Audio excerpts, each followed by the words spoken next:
একটা বড় একটা নিয়ামত ভোগ করেছি আল্লাহ রাব্বুল আলামিন, যে আমাদেরকে নিয়ামত দান করেছেন। নিয়ামতটা কি? আল্লাহর ভালোবাসা। আল্লাহর ভালোবাসা থেকে বড় কোনো নিয়ামত আর হতে পারে না। ভালোবাসা থেকে সব হয়। যদি আল্লাহর ভালোবাসাতে আমার করে থাকে, আল্লাহ যদি আমাকে আপনাকে ভালোবাসে, তাহলে দুনিয়া আখিরাত উভয় জায়গায় সফলতা।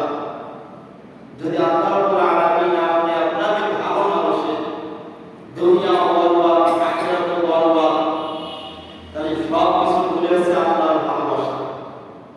আল্লাহর ভালোবাসা পেলাম তো আমি সব পেলাম। আল্লাহর ভালোবাসা পেলাম না, দুনিয়ার বাদশাহী পেলাম। আল্লাহর ভালোবাসা ছাড়া আমি বাদশাহ হয়েও কিছু পেলাম না।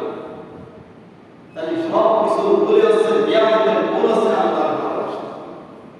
আল্লাহ যাকে ভালোবাসেন তাকে হিদায়াত দান করেন, যাকে ভালোবাসেন তাকে তার গোলামীর জন্য কবুল করেন, যাকে ভালোবাসেন না তাকে ঈমান